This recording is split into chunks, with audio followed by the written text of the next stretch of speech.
I will be speaking for a few minutes on the subject values, the difference between success and failure. Values, the difference between success and failure. Let us adopt a very simple definition of what values means. Values are ethical principles by which individuals and communities live, work, and interact. So values include honesty, integrity, trustworthiness, perseverance, hard work, diligence, discipline, patience, respect, etc. I'd like to refer to 4 old boys of BBHS, 4 old boys of BBHS, who have held high positions in the public service of Nigeria. And I'm only going to talk about 4 in the public service, not businessmen, not academia, just 4 in the public service. And I'll explain why I want to talk about those 4 in particular.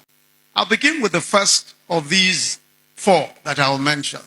Chief Obafemi Awolowo, GCFR, Senior Advocate of Nigeria, of the 1928 set of BBHS. The next is Chief Olusegun Obasanjo, GCFR, of the 1957 set of BBHS. The third is Chief MKO Abiola, GCFR, of the 1956 set. I'll spend a bit more time on the 4th example. And this example, this 4th person, is one, and the reason why I'm going to spend a bit of time on him is because he's one that I worked directly with. I worked with him for 5 years.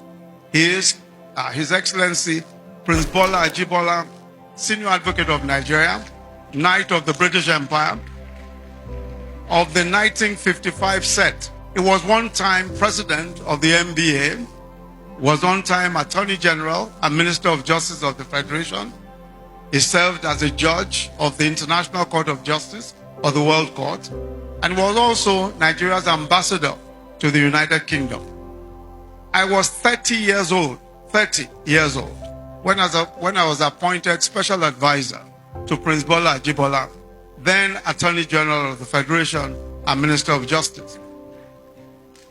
This was my first experience in public service. And in hindsight, it was my best introduction to public service. George Ajibola was a man who had been tremendously successful as a lawyer and arbitrator. And of course, as I said, ended up being the NBA president. But let me mention 3 defining events that I experienced and witnessed while working with him as his advisor. The first was a situation where a foreign contractor who had won a very lucrative contract from the federal government went to give his son, Prince Ajibola's son, who was in university in England at the time. This contractor went to give him a car, a golf car, brand new car. Prince Ajibola's son contacted his father that this person had sent a car to him. And I can never forget how angry he was. He was so angry that I had to calm him down physically. I had to make him sit down physically because he was so angry.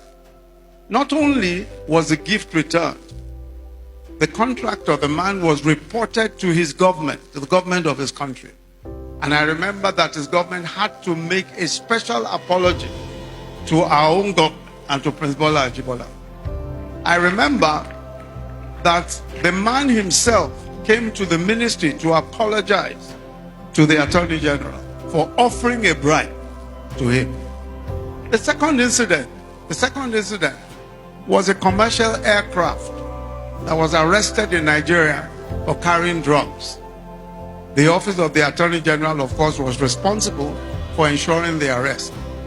A very successful lawyer, whose name I must not mention, claimed that he was acting as an intermediary for some interests who were, somewhat connected to the aircraft. And they came to the Attorney General, Prince Bola Ajibola, to offer him a large sum of money in foreign exchange. When I recall how Prince Bola Ajibola shouted at that senior lawyer and ordered him out of his office, I still remember the shame and fear on the face of the man in later years. Now, the truth of the matter is that those two incidents were just two incidents that I mentioned, which showed that here was a man who believed that public service was public service, and that bribes of any kind, whether it was bribe or thank you, was completely unacceptable. And he set that very high standard even then. In later years, Bola Ajibola decided that his life work will be the establishment of a university. He sold every property that he had in Lagos at the time and moved his home to Abeokuta here.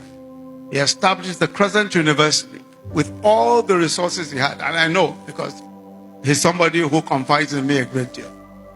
And today, he runs that university, subsidizes most of the students because, as you know, a university is not necessarily a lucrative business. And he himself said, when I asked him, why are you selling everything you have to establish a university? He said, at the end of the day, wealth means nothing if it doesn't positively impact the life of others. Wealth means nothing if it does not positively impact the life of others.